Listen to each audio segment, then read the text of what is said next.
गाईस, तर हे मंदिर आहे श्री सती अहिल्यादेवी मंदिर, धुळे जिल्ह्यापासून काहीतरी अर्ध्या तासावरती आहे, बोरीजवळ.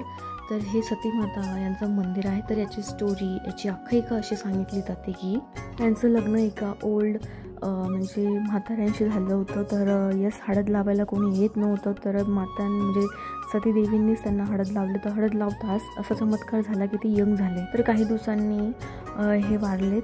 तर गाव लोकांनी काय केलं की यांना एका खोलीमध्ये कोंडून ठेवलं होतं, कारण की त्यावेळेस प्रथा होती, सती प्रथा जाण्याची. तर त्यांना सती जायचं होतं यांच्या चितेवर बसून. तर गाव लोकांनी त्यांना मनाई केलं होतं. तर यांनी खूप आटापिटा करून हे केलं, पण त्यांना जाऊ देत नव्हतं कोणी. तर असं सांगितलं जातं की ऑटोमॅटिक दरवाजे ओपन झाले आणि देवी माता हे त्या चितेवरती जाऊन बसले आणि अशा रीतीने ते सती झाले. आणि असं म्हटलं गेलं की त्यांनी श्राप दिला होता. या गावामध्ये एक जत्रा भरत असते. तर ह्या जत्रेला प्रत्येक या गावात एका कुटुंबात कोणतरी मरेल आणि त्यांना सुतक असेल, अशी स्टोरी आहे यांची. यांच्या स्टोरीचं पूर्ण एका भारुडामध्ये रूपांतर करण्यात आलं आहे. ते यूट्यूब चॅनलवरती अवेलेबल आहे. तर तुम्ही ते पूर्ण बघू शकता.